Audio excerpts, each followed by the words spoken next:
come back to the end of another week.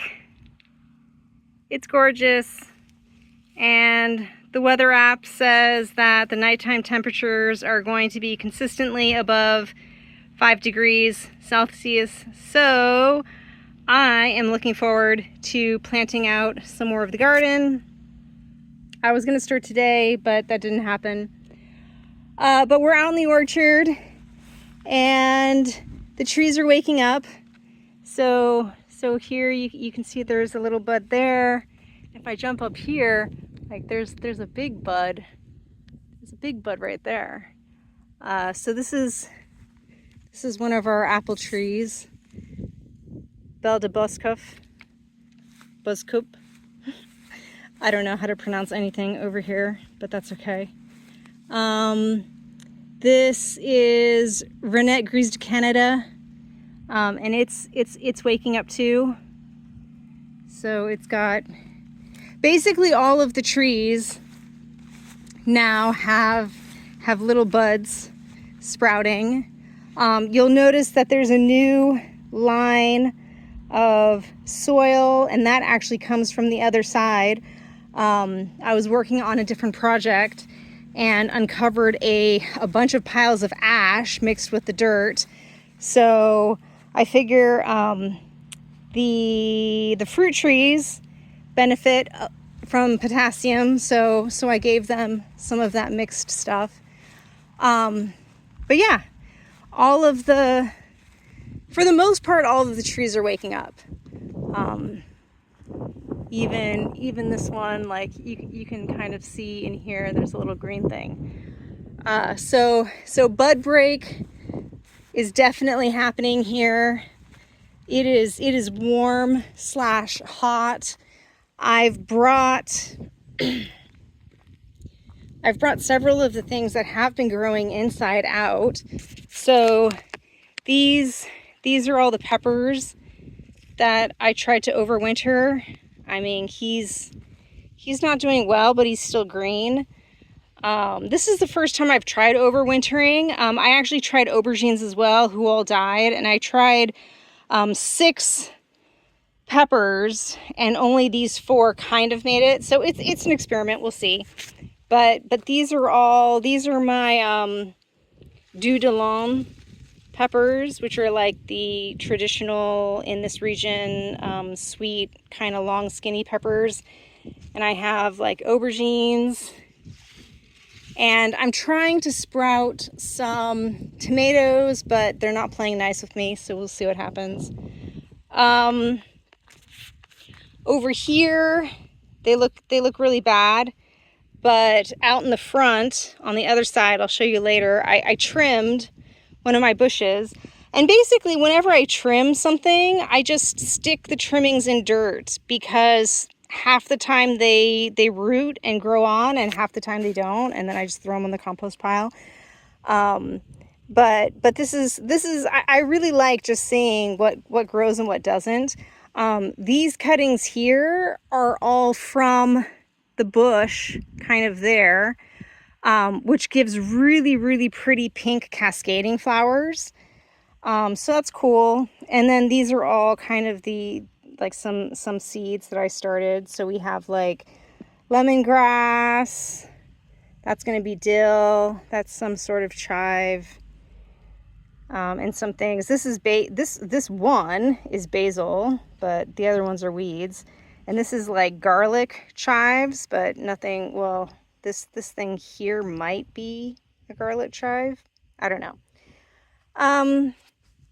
Yeah, I just like experimenting. But these ones here I've actually planted before. So last year I experimented with them, and I stuck some in the ground, and they do root.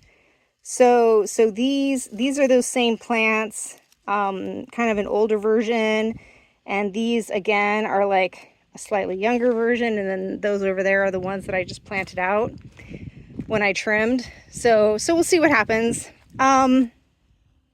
I took the faucet off. I had to actually hacksaw the back of it because it didn't come off on its own. But I'm basically planning, I got water up in there, And I want to bring a hose along here and bring water to this sink. So that may or may not happen this next week. My other hose over here bit the dust. I don't know what the magic is to these like expandable hoses, but mine keep breaking. I don't think I've had one that lasts longer than a year. It was working really well, and then today, basically somewhere along the hose line, the interior plastic thing just ruptured. So I might be able to cut it and salvage it, but I don't know. The fig 2 has its little buds coming in, so that's kind of cool. Definitely, things are definitely happening, which is always fun. Haven't done anything else with regard to the irrigation out here, but I do have some more hose, and I need to order different connectors. So I have some connectors here, and of course they're like all the ones that I don't need.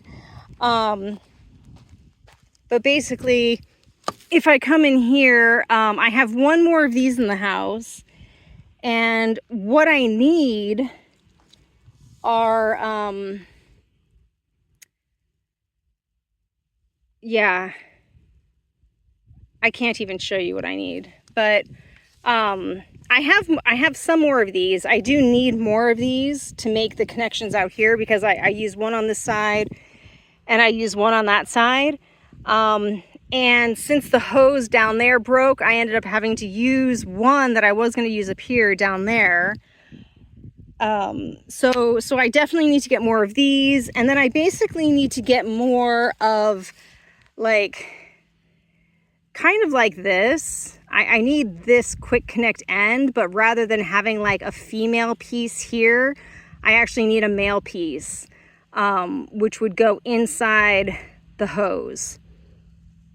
So I'm looking for those, but hopefully I will find them and get those set up this week, because I do want to start getting these mulched and even potentially planted. I mean, now that I've brought my seedlings out, I'm trying to like do their acclimation to the sunshine, and since I'm just leaving them out, I don't have a greenhouse or anything, I figure I may as well plant them in the dirt rather than keeping them there in their tiny pots.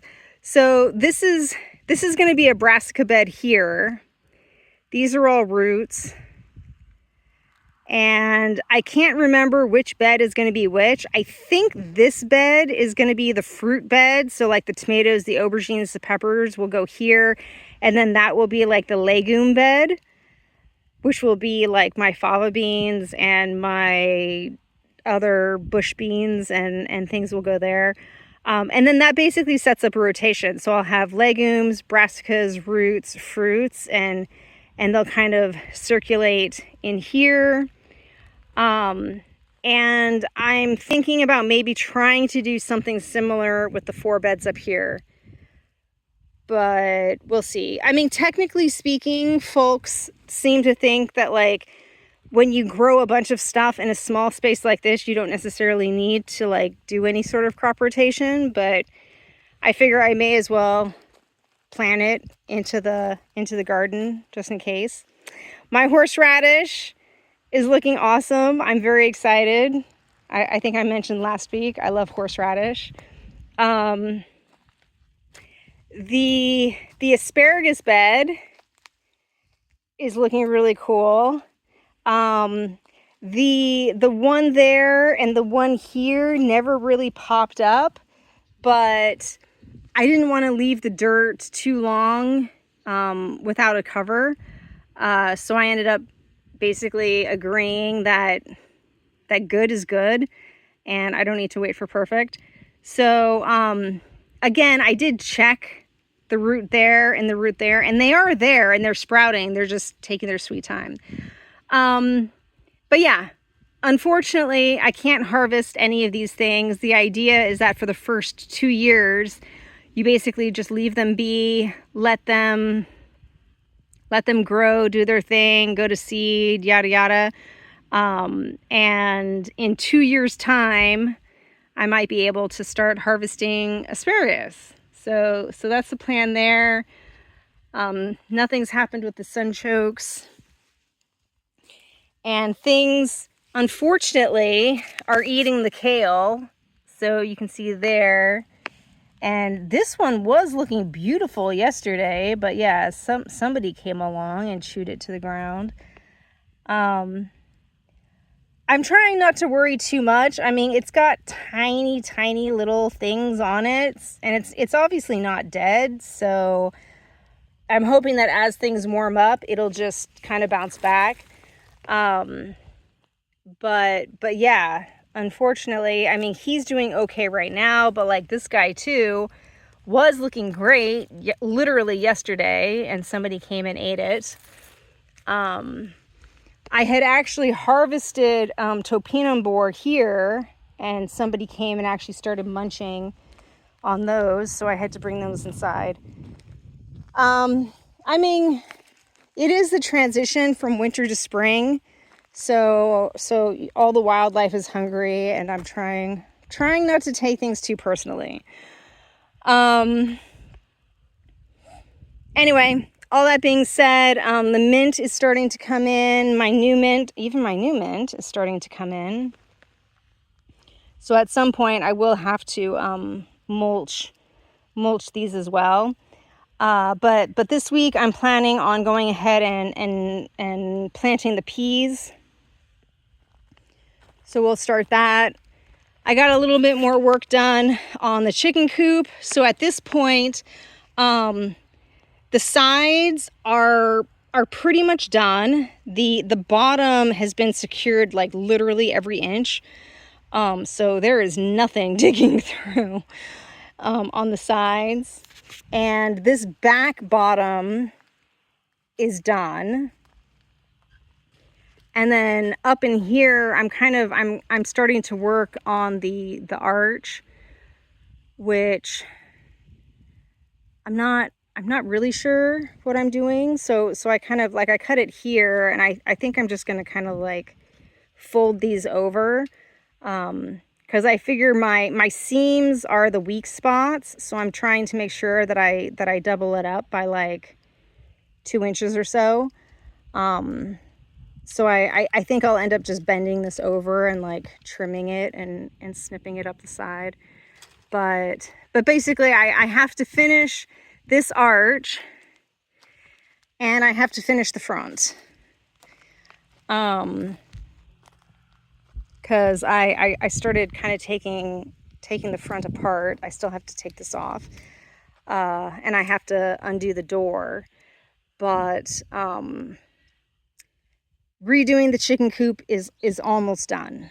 So once that's done, then we'll start. I mean, I have kind of started looking for chickens, but not like aggressively. But once this is kind of ready, we'll start looking, because initially I just want to keep the chickens kind of in their coop and in this pen until they get used to returning to the coop in the evening.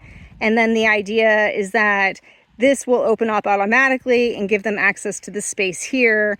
And then I'll wake up and open up this little door here to give them access to this space, which still needs to be done, when I go to collect the eggs in the morning. So that's the plan there. But obviously this space still needs a lot of work. My mother-in-law brought over more pallets because she had a solar installation at her place. So they had a bunch of pallets delivered. I got more mulch, and mulch is like, you know, instant beautification. So I've been working on beautifying this area here. It's all been mulched. So it's pretty. And I'm going to continue to receive mulch here. And I think this week I'm going to clean up this section and mulch it and potentially bring up some more cardboard to put a bunch of cardboard in here, because we actually have another delivery of compost coming. And ideally, I would like to have the compost piled kind of in this area. However, I would like to put something down as a weed block, because the weeds have been blocked really well with where the compost has been dropped. But I want to kind of move it further into this space, so that hopefully I'll get that done, because the compost is supposed to be delivered on Tuesday, so that's kind of a priority for me. I did move some more of my weed block up in there. So the idea is that we're also going to have a mulch path going all the way along this wood storage to the compost bins way in the corner there. So that's in progress, and Francis and I have decided that this space here is where I can potentially put a citrus grove. So I want to plant like lemons and limes and oranges and satsumas. So they're potentially going to go up along here, depending on exactly where my compost gets dumped. So, and then something that I'm super proud of, and it's the last thing that I'll show on what happened this last week, is over here. I got a bee in my bonnet that I wanted to reclaim more of the driveway. So unfortunately, I don't have a very good before picture of this angle. I'll throw in what I have, but basically, if you kind of go back like maybe 3 weeks, I might have shown this. This area had rocks that kind of went out like that, with ivy, and I got a bee in my bonnet that I was going to cut the ivy and see what was behind it. So there ended up being like a trunk that was rotting out and like boulders and all kinds of stuff. So basically I ended up hacking it all back and found like yet another little stone thing. So basically it had a stone thing that kind of went like this. And then when I cleared it, it had another like internal stone thing that went back in there. So I kept that stone thing and I got rid of the other one, and I kind of pushed this whole thing back. So now if we decide to redo the driveway, we'll be able to bring asphalt or gravel kind of all the way up to the wood here, and then cut it across to the beam here. So that opens up a lot. And then you may or may not remember the big mama lavender that was here. Last year or the year before, I did take cuttings. So I've been growing these little babies. So that's one of her babies, and that's one of her babies. And actually, this is also one of her babies. Babies being like the propagated cuttings.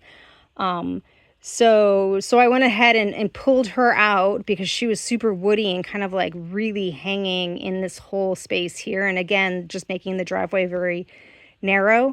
And I planted one of her babies instead. So hopefully that survives. And if it doesn't, like, I'll just go to the store and get another one. But in the meantime, like, now we have like a very, very clear driveway section. So that gives us a lot more space to maneuver. And then the idea is that we would follow this line to the grass, and then up in there, and the round space would be our turnaround. So that is happening. I cleaned up back in here. So now this, a couple weeks ago, I had exposed this being here, and kind of, again, this whole thing was kind of growing out into the driveway along here. So I brought it all back to where it was supposed to be. So I think this car, which we need to get rid of, will end up being parked here, and that will give us more clearance out through this way. So things to come are, I'm going to move that car over here, and this is going to be its new spot. And in the garden, I need to get a bunch of things to finish the irrigation up into the garden, and to go ahead and do the irrigation to my sink down there.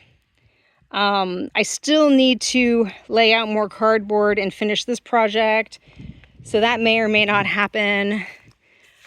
I definitely need to put down stuff here to prepare for the compost delivery, because I have no control over that. That is coming Tuesday, so that has to happen.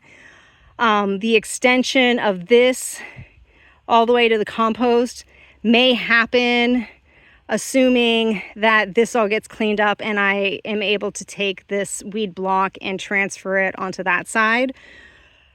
And I want to try, I definitely want to try to plant out this week, because we're expecting rain. So it'll be ideal to get some things in the ground before it rains. And I want to try to finish this. So realistically, that's like, for me, that's probably at least 2 or 3 weeks worth of work. But those are the plans. And I also need to like mulch that, because I went ahead and composted it, but now like the compost is just going to evaporate.